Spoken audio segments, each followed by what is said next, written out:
8. No siempre son humanos en ausencia de Lord Black.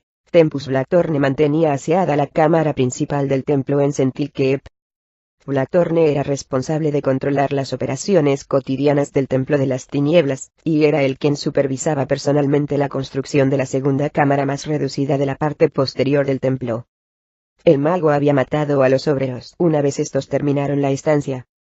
Nadie debe enterarse, había dicho Vane, y Blackthorne habría dado su vida para proteger los secretos de la cámara de meditación de Vane. A decir verdad, se trataba de un lugar inmundo, pero cumplía su misión. Vane procuró ocultar ciertos hechos a sus adoradores.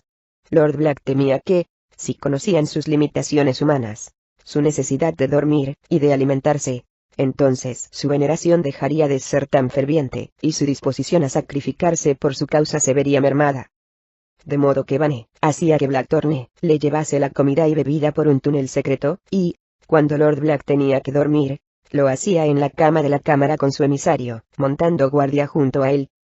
Amontonados en los rincones de esta habitación, había unos textos misteriosos que Vane había estudiado minuciosamente aprovechando cualquier momento disponible. Sobre una mesa próxima, había una colección de afilados y diminutos cinceles que parecían los instrumentos que usan los escultores. Vane los usaba para llevar a cabo horribles experimentos en la carne de algunos de sus seguidores, para luego quedarse, observando horas enteras el flujo de sangre que había causado, y escuchar los gritos de agonía de los hombres más débiles. Blackthorne sabía que estos estudios eran importantes para su señor, pero no estaba al corriente del objetivo que tenían. Sin embargo, Vane era su dios, y Blackthorne era lo bastante astuto como para no poner en duda los motivos de una deidad.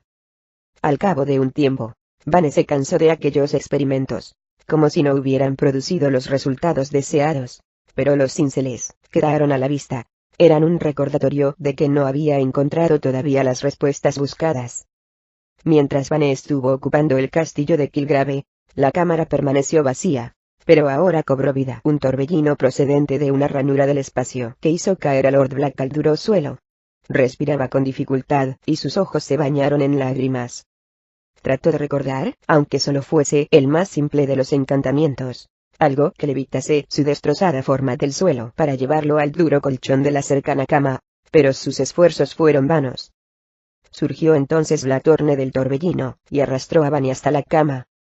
El emisario, sin dejar de gruñir, levantó la mutación de Lord Black, y la colocó en la cama. «Ya está, mi señor. Podrás descansar. Y sanarás».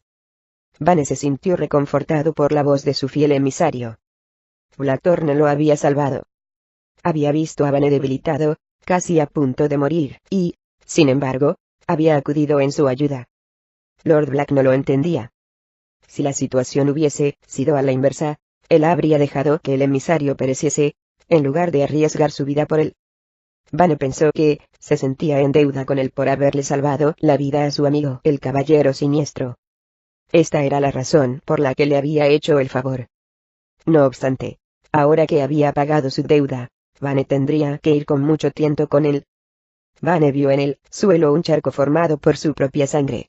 Era de color carmesí, con vetas ámbar que flotaban en medio de ella. El dios tenía uno de los pulmones destrozado, y jadeó cuando alargó la mano para tocar el charco escarlata.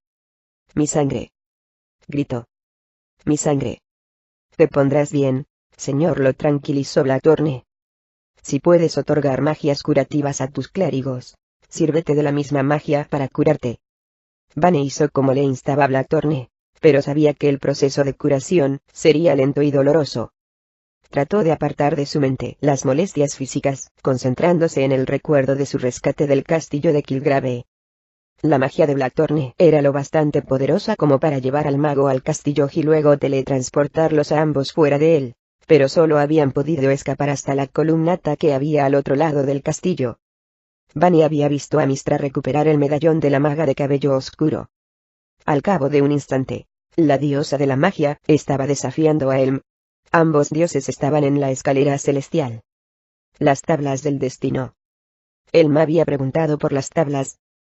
Vane había observado, completamente horrorizado, cómo Helm destruía a la diosa de la magia, como el último vestigio de la esencia de Mystra, se había acercado a la maga, y oyó la orden que dio la diosa mientras el medallón volvía a la mujer morena. Durante la batalla que había librado Mystra con el se habían liberado magias increíbles. Ivane se había apoderado de ellas para concluir la tarea que Blackthorne había iniciado, y se las había llevado a Sentinel. Vane se rió al pensar que nunca hubiese utilizado la escalera del Valle de las Sombras como parte de sus planes de no haber sido por las palabras de Mystra. Si ella había aceptado su destino con tranquilidad, era posible que los acontecimientos que a ella tanto la preocupaban jamás hubiesen acaecido. De modo que Vane, tumbado en la cama y tratando de recobrarse de las graves heridas que le había infligido Mystra, empezó a hacer planes hasta que, finalmente, cayó en un profundo y reparador trance. El cielo era de un intenso color azul lavanda con estrías doradas, y de color azul Prusia. Las nubes seguían siendo negras, y reflejaban la tierra yerma y carbonizada que había bajo ellas. Los enormes pilares se habían convertido en árboles con ramas marchitas de piedra que serpenteaban por el suelo a lo largo de muchos kilómetros. En algunos lugares la faz de la tierra era brillante como el vidrio, en otros estaba rota y llena de escombros. Los ríos rojos se helaban y se volvían sólidos. Había dejado de nevar. Los muros de la esfera que envolvía a los aventureros y a sus caballos desaparecieron cuando medianoche revocó el hechizo. Esta tocó el medallón azul y blanco en forma de estrella, que colgaba de nuevo de su cuello, y descubrió que no había signos de los poderes que antes habían residido en el objeto. Ahora, no era más que un símbolo del extraño y apocalíptico encuentro entre Medianoche y su diosa. Medianoche montó sobre su caballo e inspeccionó la desolada tierra que la rodeaba. Mystra me ha pedido que vaya al Valle de las Sombras para contactar con el Minster el Sabio. No espero que ninguno de vosotros me acompañe, pero si vais a hacerlo, nos pondremos en marcha inmediatamente. Kelemvor dejó caer el saco de oro que estaba cargando en su caballo. ¿Cómo? Exclamó. ¿Y cuándo te ha dicho eso la diosa? No hemos oído nada. No cuento con que tú, menos que ninguno, lo comprendas, Kel, pero tengo que marcharme. Medianoche se volvió a Adon. ¿Tú vienes? El clérigo la miró primero a ella, luego a Kelemvor, y seguidamente a Crick, pero ninguno dijo nada. Adon subió a su caballo y se puso junto a Medianoche. Es una bendición para ti que te hayan encomendado una misión como esta. Gracias por solicitar mi ayuda. ¿Cómo que me llamó Adon que te acompañó? Crick se echó a reír, luego terminó de cargar las provisiones del grupo y cogió las riendas de los caballos de carga. Ya no tengo gran cosa que hacer aquí. ¿Por qué no ir contigo? ¿Vienes, Kel? Kelemvor estaba inmóvil, junto a su caballo, atónito, y con los labios flácidos en una boca entreabierta. Vais en busca de un sueño de locura, dijo. Estáis cometiendo un gran error. Síguenos si quieres, dijo Medianoche, para luego darle la espalda a Kelemvor y ponerse en movimiento. Adon y Kirik hicieron lo propio. El camino era traicionero e imprevisible. El trío había empezado a emprender su viaje hacia las montañas que apenas se veían en la lejanía. Se iba oyendo cada vez más fuerte el retumbar inconfundible de los cascos del caballo de Kelemvor, hasta que el guerrero llegó a la altura de Medianoche. Nadie habló durante 1 kilómetro aproximadamente. No hemos repartido el botín, dijo finalmente Kelemvor. Ya veo, replicó Medianoche, esbozando una ligera sonrisa. Ahora comprendo. Estoy en deuda contigo. Así es, repuso Kelemvor, recordándole las palabras que ella había pronunciado en el castillo. ¿Estás en deuda conmigo? A medida que avanzaban por el paisaje de pesadilla que había dejado a su paso la destrucción de Mystra, los héroes vieron que la devastación era cada vez mayor. Habían desaparecido los caminos. Los enormes cráteres llenos de humeante brea les impedían avanzar, obligándolos a volver sobre sus pasos y a rodear ciertas zonas para poder pasar. A la caída de la noche, empezaron a ver las montañas, y acamparon a la vista del desfiladero de Gnoj. Una caravana de comerciantes con vagones cargados de mercancías apareció en el camino que había bajo el campamento de los aventureros. La caravana iba muy protegida, y, cuando Adon salió al descubierto, y trató de avisar a los viajeros de lo que iban a encontrar más adelante, fue recibido con una lluvia de flechas. El clérigo se arrojó al suelo. La caravana pasó, y no tardó en perderse de vista. Adon regresó al campamento, y descubrió una lumbre que ardía furiosamente, y a medianoche preparando algo que parecía ser carne, pero que olía bastante mal. Estaba absorta en la tarea que tenía delante, y ordenaba a Kelemvor que diese la vuelta a las carnes, de vez en cuando, mientras ella cortaba verduras con su daga. La cena no se presentaba muy bien, y daba la impresión de que el grupo iba a pasar hambre aquella noche, cuando Kirik levantó un zurrón que había encontrado entre los regalos de Mistra, y les indicó mediante un gesto que permaneciesen en silencio. Metió la mano en la bolsa, y sacó una hogaza de pan dulce, puñados de carne seca, jarras de cerveza, trozos de queso y muchas cosas más. Y a pesar de que el zurrón parecía vaciarse cada vez, más comida sacaba Kirik de él. «No volveremos a pasar hambre ni sed», dijo Kelemvor mientras se bebía el aguamiel que tenía delante de sí. Más tarde, mientras comían lo que habían sacado del zurrón, Kelemvor sintió una opresión en la boca del estómago. La comida era espantosa, y se preguntó si era prudente comer cualquier alimento que proviniese de una fuente mágica en aquellos tiempos que corrían de inestabilidad en la magia. Los héroes terminaron de comer, sin pronunciar palabra, pero las expresiones de sus rostros bastaban para delatar sus pensamientos. Cuando medianoche rompió el silencio que reinaba en el campamento expresando el deseo de que Adon recuperase sus sortilegios curativos cuanto antes para poder recomponer sus estómagos trastornados, su petición encontró un sincero eco de aprobación por parte de Kelemvor y Kirik. Terminaron de cenar, y Kelemvor y Adon se pusieron a examinar los presentes que les había dado Mistra mientras, al otro lado del campamento, medianoche ayudaba a Kirik a limpiar los utensilios que habían utilizado para la cena. «¿Vendrás conmigo hasta el Valle de las Sombras?», preguntó la maga a Kirik mientras recogían las sobras. Kirik titubeó. «Tenemos provisiones, caballos sanos y suficiente oro como para ser ricos el resto de nuestras vidas», añadió medianoche. «¿Por qué no vienes con nosotros?». Kirik luchó para encontrar las palabras adecuadas. «Nací en Sentilkeep, y, cuando me marché, prometí no volver jamás. El Valle de las Sombras está demasiado cerca de allí para mi gusto». Hizo una pausa, y miró a la maga. «Sin embargo, por mucho que yo desee lo contrario, parece que mis pasos me llevan en esa dirección». «No me gustaría que hicieras algo en contra de tu voluntad», dijo medianoche. «La decisión ha de ser solo tuya». Kirik respiró hondo. «Iré. Tal vez en el Valle de las Sombras me compré una barca y viajé por el río Asaba una temporadita. Creo que sería agradable». Medianoche sonrió, y asintió con una inclinación de cabeza. «Te has ganado un buen descanso, Kirik. Te has ganado también mi gratitud». La maga oyó ruidos procedentes del otro lado del campamento, donde Kelemvor y Adon estaban todavía haciendo inventario de los presentes de Mistra. Adon había prometido obligar a Kelemvor a ser honesto, lo que le valió una carcajada y una palmada en la espalda por parte del guerrero. Medianoche y Kirik siguieron hablando sobre tierras lejanas, e intercambiaron conocimientos sobre costumbres, rituales e idiomas. Luego charlaron sobre aventuras pasadas, si bien, cuando se abordó este tema, medianoche habló más que Kirik. «Mistra», dijo él en un momento dado. «Tu diosa». Medianoche acabó de limpiar su daga, y la metió de nuevo en su funda. «¿Qué pasa con ella?». Kirik pareció sorprendido ante la pregunta de medianoche. «Está muerta, ¿verdad?». Quizá fue la contestación de medianoche. Meditó sobre ello un momento para luego volver su atención al pequeño hoyo que Kirik le había ayudado a cavar a fin de enterrar los desperdicios.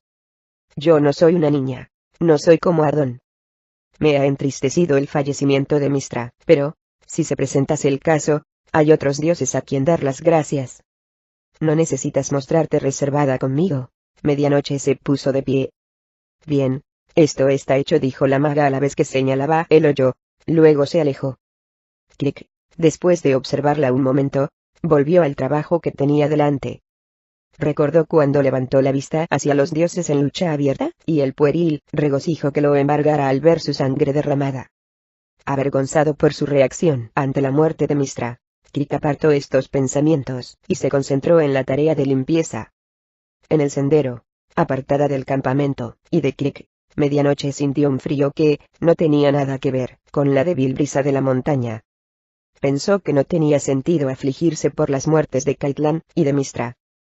maldijo para sus adentros a Kirik por haber mencionado a la diosa, y se reprendió a sí misma.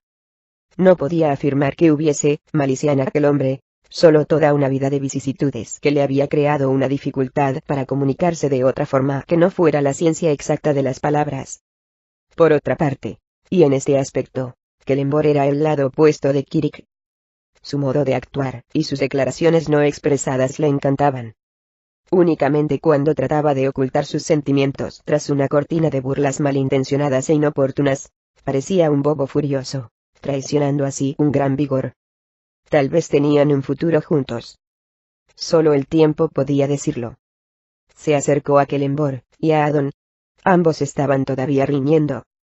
Lo dividiremos a partes iguales, gritaba Kelemvor.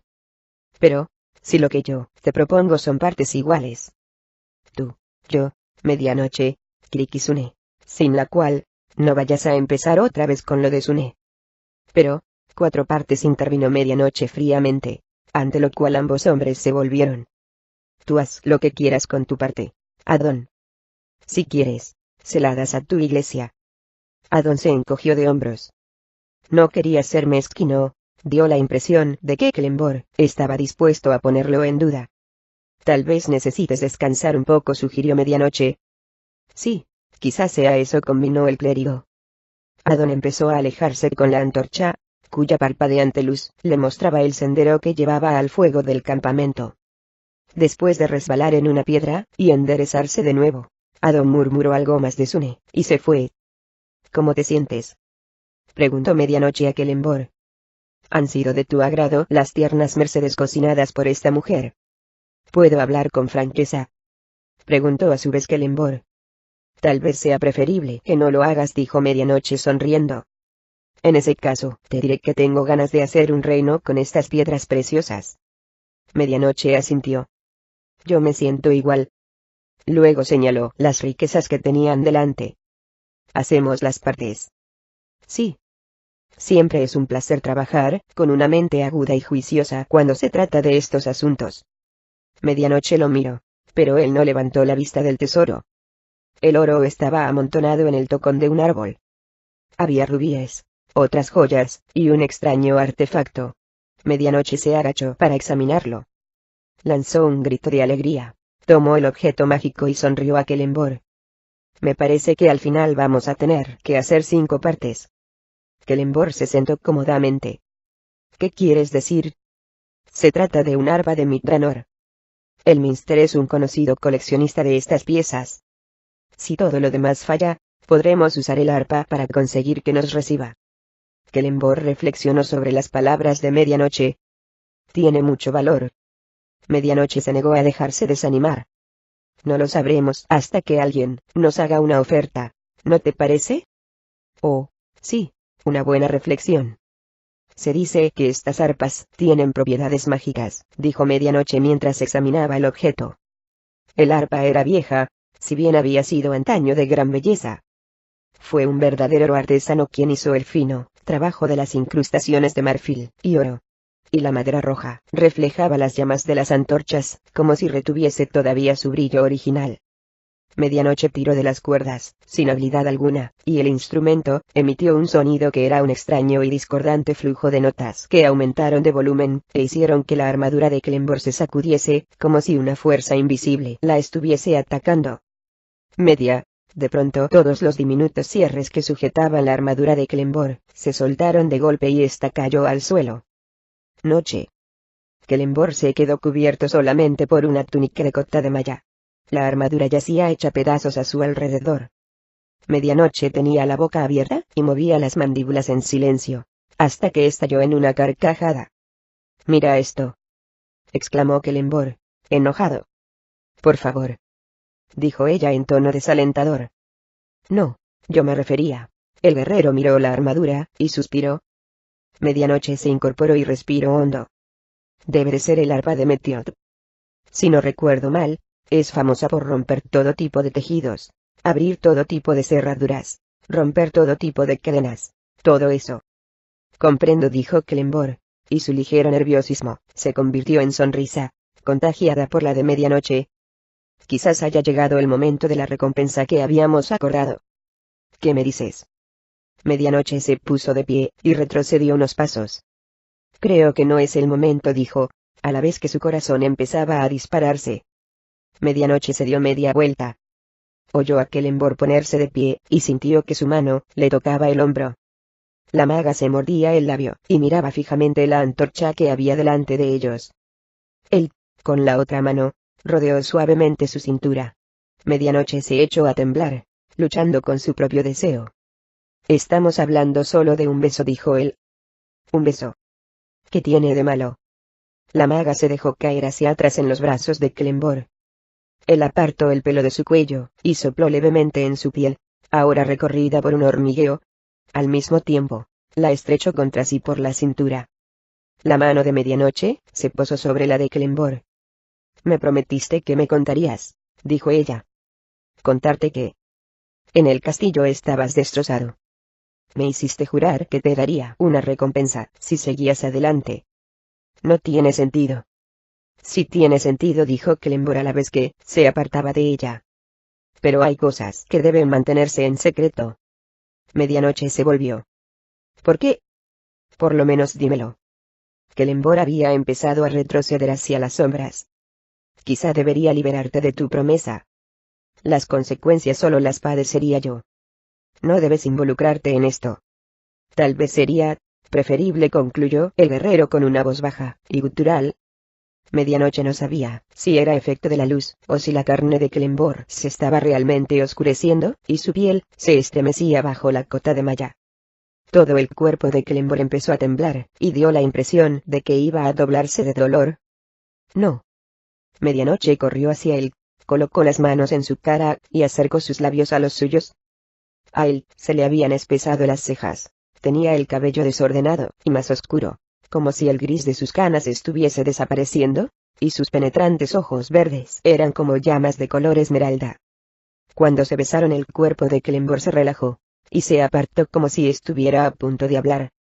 Ella estudió su rostro. Era como si lo recordase de siempre. No hables, dijo. Nosotros no necesitamos hablar. Le besó de nuevo, y, en esta ocasión, fue él quien la besó apasionadamente, y la estrechó contra sí con mano de hierro. Clic, sin ser advertido por Kelenborg ni por Medianoche, se acercaba silenciosamente. Vio cuando se besaron de nuevo, y cuando Kelenborg levantó a la maga en sus brazos, cuando el guerrero la colocó dulcemente sobre un lecho de piezas de oro, mientras ella le seguía rodeando el cuello con sus brazos. Medianoche empezó a reírse, y a tirar de los cierres de su vestido. Kirik volvió sobre sus pasos cabizbajo. La risa de la pareja lo siguió. Lo acosó incluso cuando llegó al campamento, y ordenó a Adon que se fuera a dormir, y un ímpetu de cólera empezó a apoderarse de él. Yo haré la guardia, dijo Kirik, y se puso a mirar fijamente las llamas. Una vez finalizada su guardia, Kirik se tumbó para descansar un poco, y muy pronto comenzó a soñar que estaba de nuevo en las callejuelas de los barrios bajos de Sentilkeep. Soñaba que no era más que un niño y una pareja sin rostro lo llevaba por las calles. Esta pareja trataba de venderlo a cualquiera con suficiente dinero, y aceptaba ofertas de los transeúntes. Kirik se despertó sobresaltado, y, cuando trató de acordarse del sueño, no pudo. Permaneció despierto unos minutos, recordando que hubo un tiempo en que sus sueños eran su única forma de escapar de la realidad. Pero había pasado mucho tiempo desde entonces, y ahora estaba a salvo. Se volvió al otro lado, y se durmió con un sueño profundo y reparador. Adon paseaba nerviosamente de arriba abajo, ansioso por marcharse de aquella región yerma. Medianoche sugirió que aprovechase el tiempo para dar gracias a Sune. El clérigo se detuvo, abrió los ojos de par en par, murmuró solo claro y encontró un lugar donde montar un pequeño altar. Medianoche y Kelenborg no hablaban. Estaban sentados, apoyados contra una gran roca negra, cogidos del brazo, mirando las llamas de un fuego que habían encendido. Medianoche se inclinó y besó al guerrero. Daba la impresión de que este gesto era desatinado y extraño, a pesar de que unas horas antes hubiera parecido completamente natural. Los héroes despertaron a Kirik cuando empezó a clarear, y dispusieron los caballos. Aunque el almuerzo que sacaron del zurrón les dejó a todos el regalo de un sabor amargo y el estómago revuelto, cuando el sol estuvo alto en el cielo, habían adquirido ya un buen ritmo de marcha. Era un camino de cabras en algunos trechos por el que andaban, y un enorme pez de plata con afilados dientes saltó de uno de los hoyos de lava que encontraron los héroes. Hubo momentos en que parecía que el sol estuviera en una posición errónea, y los héroes temían estar viajando otra vez en círculo, pero siguieron adelante, y los cielos no tardaron en volver a la normalidad. A medida que iban avanzando por aquella tierra áspera, los aventureros encontraron muchas cosas raras. Unos enormes cantos rodados, que las extrañas fuerzas que se habían desprendido durante la lucha de Mystra con el habían tallado para representar las caras de unas ranas. Se pusieron a maldecir y alabar alternativamente a los viajeros.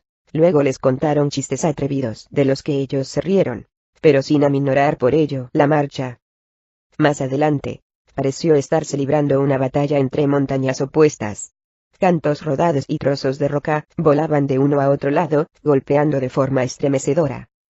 Las hostilidades cesaron cuando los viajeros se acercaron para reanudarse apenas hubieron pasado. A medida que el grupo se alejaba del lugar donde había muerto Mystra, encontraban menos incidentes, y los héroes se relajaron, aunque solo un poco.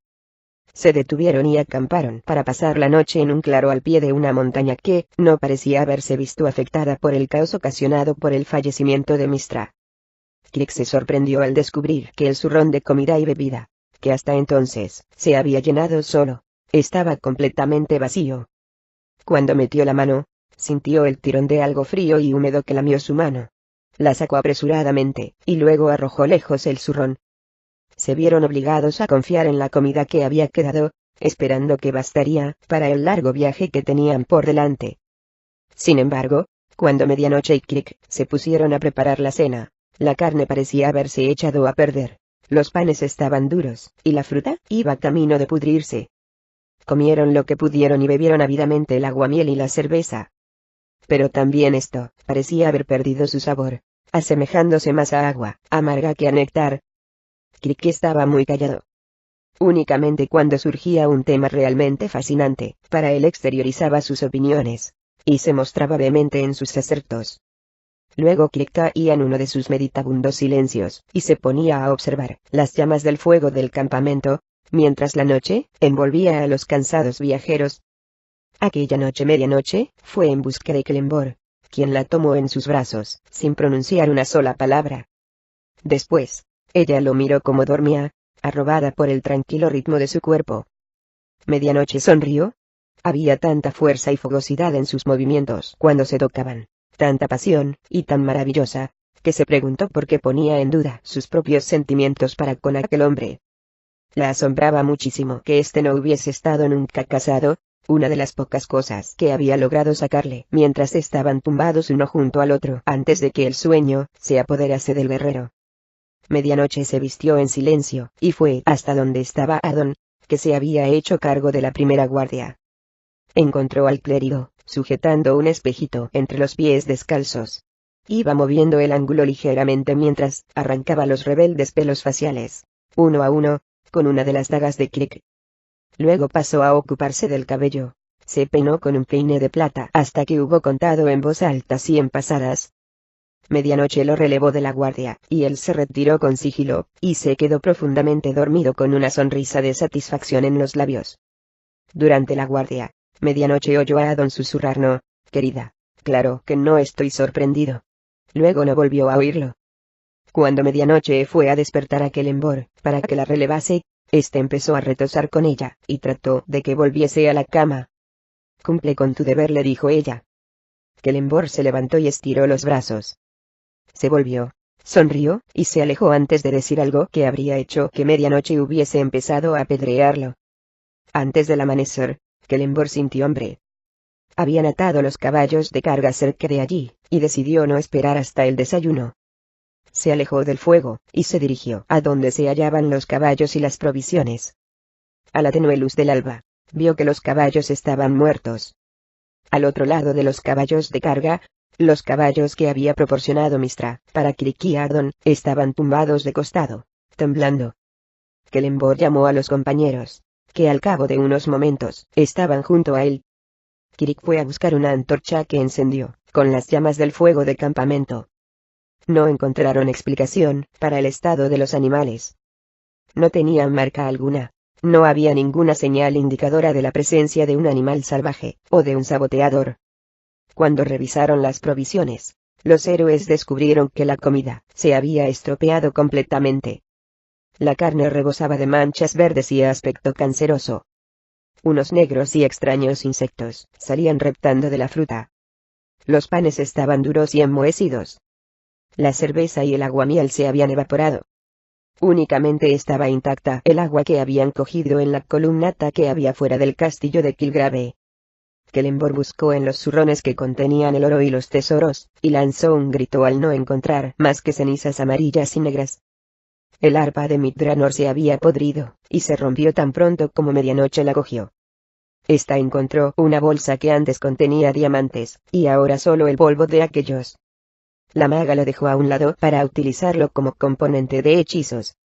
Terrible, dijo Kelenborg en voz baja a la vez que se desprendía de la reconfortante mano que medianoche le ofrecía para consolarlo. La miró. Solo nos queda tu maldita misión. No, todo lo que hemos hecho no ha servido para nada. Gritó él a la vez que daba la espalda a la maga. Adon se adelantó. ¿Qué vamos a comer? Kelenborg miró por encima del hombro. Sus ojos centelleaban, los dientes brillaban de modo insólito, como si estuviesen tomando los primeros rayos de sol y reteniéndolos. Su piel se había oscurecido. Encontraré algo, dijo Kelenborg. Yo proveeré por todos nosotros. Kirik ofreció su ayuda, pero Kelenborg la rechazó con un gesto, y se encaminó hacia las montañas. Llévate el arco por lo menos. Le gritó Kirik, pero Kelenborg lo ignoró, y no tardó en convertirse en un oscuro contorno borroso contra las estribaciones envueltas en las sombras. Los dioses dan, los dioses quitan, comentó Adon filosóficamente, y se encogió de hombros. Kirik soltó una risita amarga. Tus dioses. Medianoche levantó una mano, y Kirik no terminó la frase. Coged lo que necesitéis de vuestros caballos, dijo la maga. Luego deberíamos procurar que su final sea lo menos duro posible. ¿Qué podemos hacer? Preguntó Adon, compadecido de los animales enfermos. Hay una cosa que podemos hacer, dijo Kirik a la vez que desenvainaba la espada. Medianoche suspiró de forma entrecortada, y asintió con un gesto de la cabeza. Kirik propuso a Medianoche y a Adon que se alejasen de los caballos moribundos, pero ambos estuvieron de acuerdo en quedarse y ofrecer cierto consuelo y compasión a los animales mientras Kirik ponía, misericordiosamente, fin a su dolor. Las horas pasaban, y Kelenborg no regresaba. Adon se ofreció para ir en busca del guerrero. Adon encontró profundas sombras, y unos diminutos e invisibles seres que emitían sonidos extraños. El clérigo se preguntó si Kelenborg no estaría herido, o si habría decidido abandonarlos, pero luego comprendió que en este caso el guerrero se habría llevado su caballo. Sin embargo, esta idea le sirvió de poco consuelo cuando empezó a introducirse en las sombras.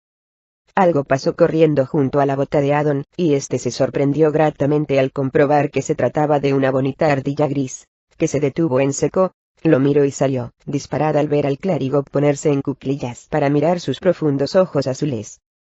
Siguió avanzando por una espesura de árboles, donde fue apartando cuidadosamente las ramas para no arañarse el rostro. No bien ascendió un trecho, Adon encontró un sendero claramente marcado. Kelenborg había pasado por allí. Adon se estaba felicitando por haber encontrado aquel sendero cuando tropezó con el peto de Kelenborg. La armadura estaba cubierta de sangre. Adon sacó cautelosamente su maza de guerra del cinturón. Un poco más lejos, en el mismo sendero, el clérigo encontró el resto de la armadura de Kelenborg, ensangrentada al igual que el peto. Teniendo en cuenta la habilidad guerrera de su amigo, se preguntó qué tipo de bestia podía haber abatido a Kelenborg. Percibió Adon un movimiento entre los árboles, y vislumbró la piel negra de un animal y unos dientes entregruñidos. Ahogó una llamada de socorro por temor a revelar su posición, y permaneció quieto unos minutos, hasta que oyó un rugido detrás de él. Adon echó a correr, sin preocuparse por mirar atrás, y siguió el sendero, lleno de ramas rotas y trechos infames. No miraba al suelo, pero enseguida cayó en la cuenta de que las huellas que se alejaban de la armadura habían empezado siendo humanas para convertirse luego en las huellas de las patas de algún animal enorme. sin saber qué distancia había recorrido. El clérigo penetró en una maraña de ramas. La tierra desapareció de repente bajo sus pies y cayó rodando al vacío. Un instante después, su cuerpo se sumergía en una balsa de agua que se alzó con gran ruido. Después de salir a la superficie, Addon se sacudió el lodo del cabello, e inspeccionó la zona. Un pantano, pensó. Allí. Era una locura. Locura, ¿o no? El hecho es que se encontró, chapoteando en dirección a la pantanosa orilla de una hermosa tierra fantasmal iluminada por un tenue resplandor azulado. Unos elegantes filamentos de musgo que colgaban de unos altos cipreses de negra silueta, absorbían la luz del sol poniendo de relieve su fino y complicado dibujo. El musgo parecía hacer esfuerzos para estirarse hacia abajo, y de vez en cuando algún filamento tocaba suavemente la superficie del pantano. Unas enormes almohadillas de lodo flotaban en dirección a Addon, y, mientras subía a la orilla, vio una hermosa mariposa con alas anaranjadas y plateadas que salía de un capullo ante sus ojos. Una solitaria garza real se detuvo a mirar a Addon acercarse. Luego emprendió el vuelo produciendo leves sonidos cuando sus patas tocaban el agua. Addon salió del pantano, molesto ante el desastre causado en su fina ropa. De pronto se inmovilizó al oír un rugido y el ruido de algún animal, abriéndose paso por la selva.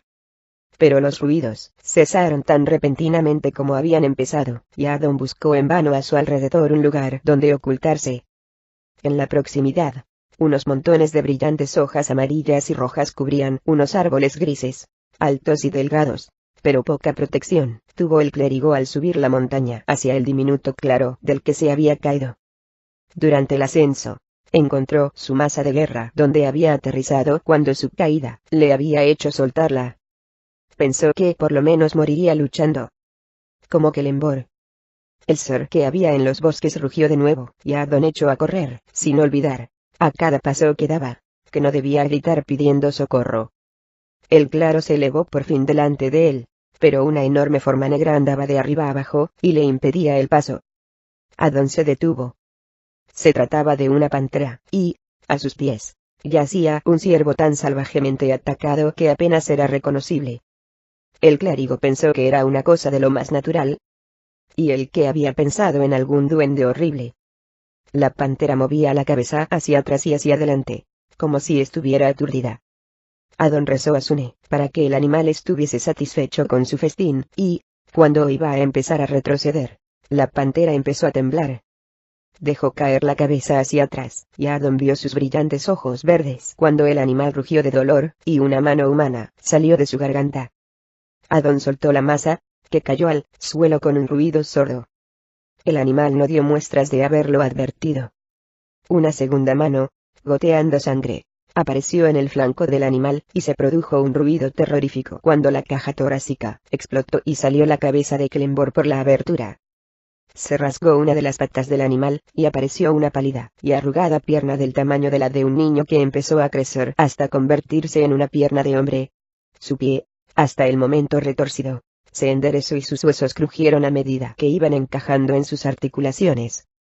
Salió una segunda pierna, repitiéndose el proceso, y la cosa es que, sin saber cómo, se estaba convirtiendo en Celeborn hasta salir del cuerpo del animal. El guerrero lanzó un aullido de agotamiento y cayó al suelo. Su desnuda y tersa piel se iba cubriendo de lustroso vello.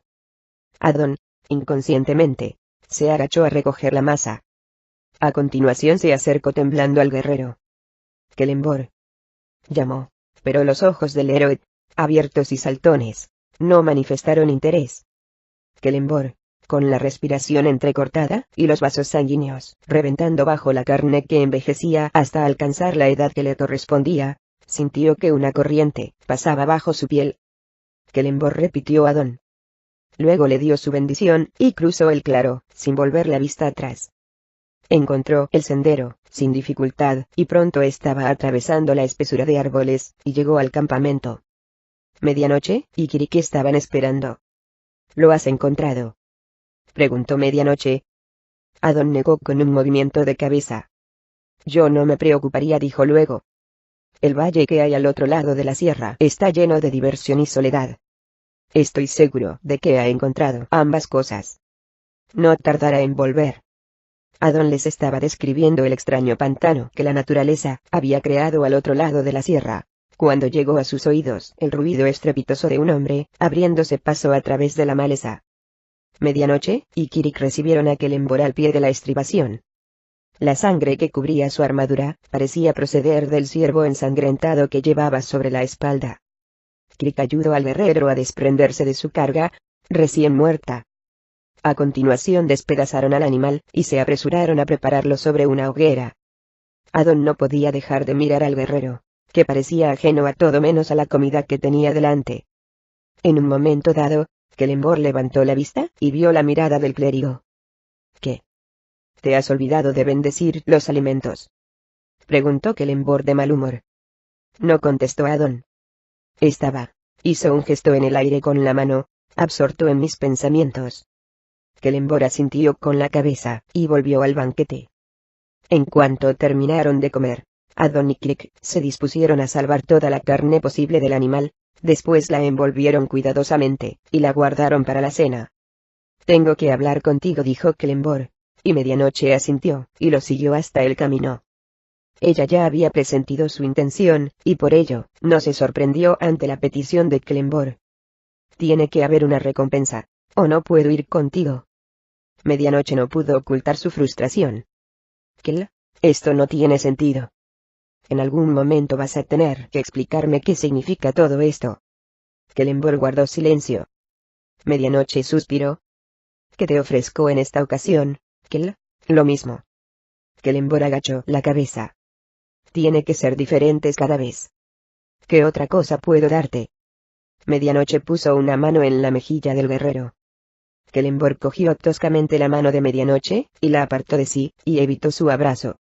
Lo que importa no es lo que yo desee, sino lo que tú estés dispuesta a darme.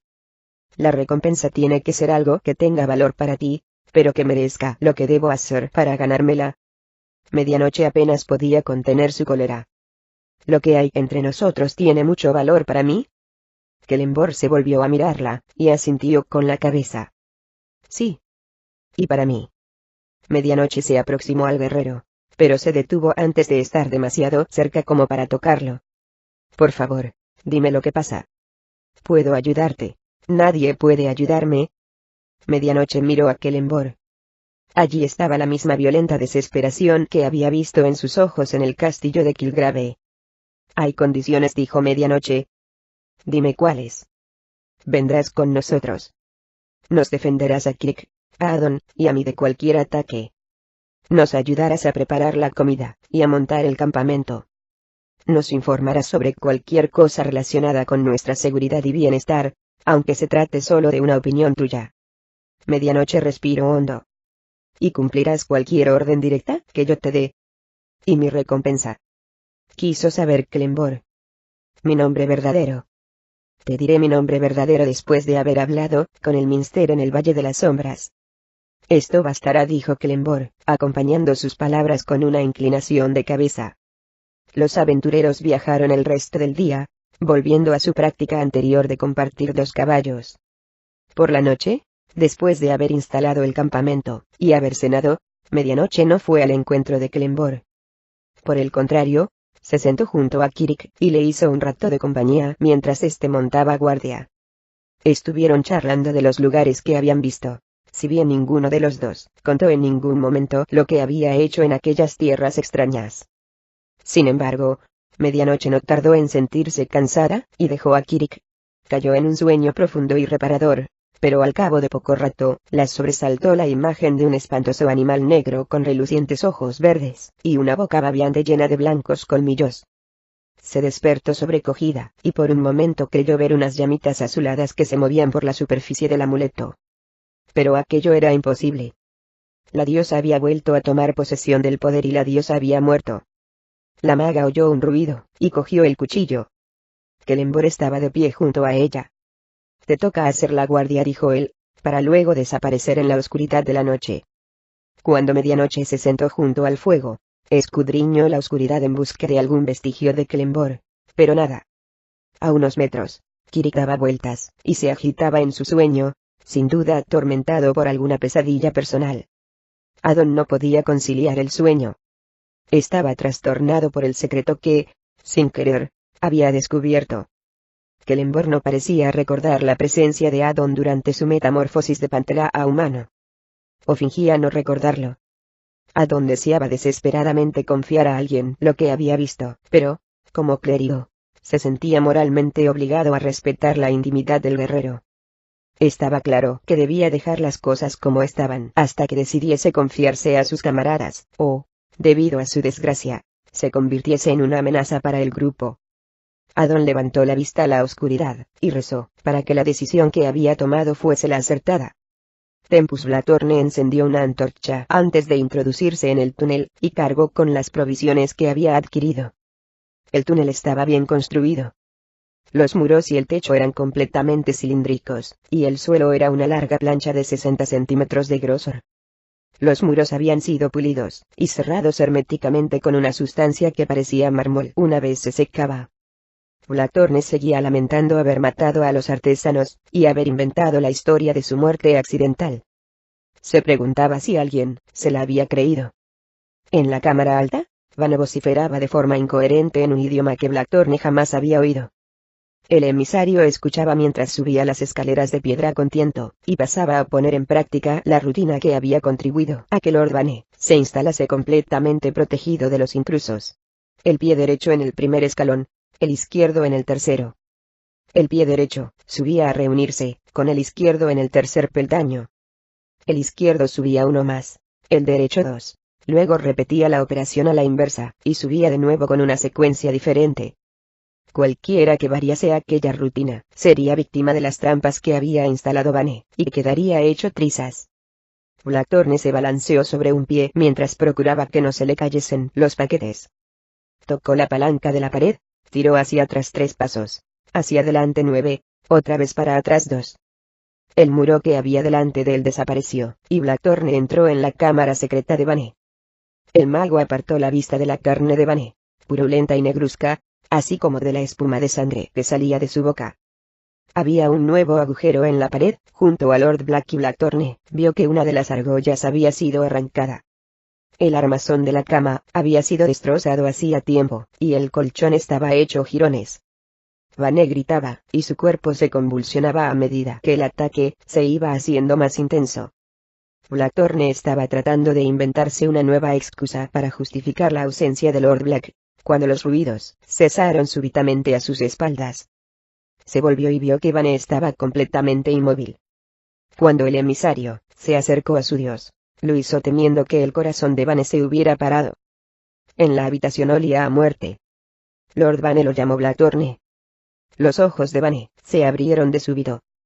Una mano, una garra más bien, avanzó hacia la garganta de Blackthorne, pero este se salvó echándose hacia atrás, fuera de su alcance. Se salvó del golpe. Vane se apresuró a enderezarse. ¿Cuánto tiempo hace? Se limitó a decir este último. Me alegra haberte curado. Blackthorne se desplomó sobre sus rodillas. Vane arrancó las argollas restantes de la pared, e hizo saltar las cadenas de sus tobillos y de sus muñecas. Te he hecho una pregunta. Blackthorne le contó todo lo sucedido en los funestos días que habían transcurrido desde que Vane fue rescatado del castillo de Kilgrave. Mientras escuchaba y asentía, de vez en cuando con una inclinación de cabeza, Lord Black estaba sentado en el suelo, y apoyado contra la pared. Veo que mis heridas han sanado, dijo Vane. Blackthorne sonrió con entusiasmo. En todo caso, mis heridas físicas. Queda todavía el asunto de mi dignidad. La sonrisa de Blackthorne se desvaneció. Sí. Mi patético orgullo humano. Vane levantó sus garras a la altura de los ojos. Pero yo no soy humano, dijo, y miró a Blackthorne. Yo soy un dios. Blackthorne asintió lentamente. Ahora ayúdame a vestirme, dijo Vane. Blackthorne se apresuró a obedecer. Mientras se debatían con la armadura negra de Vane, el dios preguntó por determinados seguidores, y por los progresos que se habían hecho en su templo. ¿Los humanos que fueron a rescatar a Mistra al castillo de Kilgrave? Preguntó finalmente Vane. ¿Qué ha sido de ellos? Blackthorne movió la cabeza. No lo sé. Uno de los ojos de color rubí del guantelete de Vane se abrió de par en par y Lord Black hizo una mueca. Los recuerdos de los momentos finales de Mistra, y de sus órdenes a la maga morena, afloraron en la mente del funesto dios. Los encontraremos, decidió. Viajarán hasta el Valle de las Sombras para buscar la ayuda del mago Elminster. ¿Tienes intención de detenerlos en su viaje?, preguntó Blackthorne. Vane levantó la vista, estupefacto. Tengo la intención de matarlos. La atención de Vane volvió al guantelete. Luego quiero recuperar el medallón de la mujer. Ahora déjame. Te llamaré cuando esté listo. El emisario asintió y salió de la cámara. Lord Black se dejó caer contra la pared con el cuerpo tembloroso. Estaba muy débil. Vane se corrigió. El cuerpo se había debilitado. Vane, el dios, a pesar de la situación en la que se hallaba, era inmortal e inmune a semejantes pequeñeces. Vane se deleitó con los primeros momentos de verdadera claridad desde que se había despertado de su sueño curativo. Luego consideró las alternativas que tenía. Elm le había preguntado a Mistra si llevaba consigo las tablas del destino. Cuando ella se ofreció a revelar la identidad de los ladrones, en lugar de entregar las tablas, Elm acabó con ella. El secreto que compartía con Lord Myrkul estaba a salvo. Al fin y al cabo, Lord Ao, no eres omnisciente, murmuró Vane. La pérdida de las tablas te ha debilitado, como Myrkul y yo habíamos sospechado que sucedería. Vane se dio cuenta de que había pronunciado estas palabras en voz alta en una habitación vacía, y sintió frío dentro de su ser. Todavía había que exorcizar algunos rastros de la humanidad de su encarnación, pero ello lo llevaría a cabo en su momento.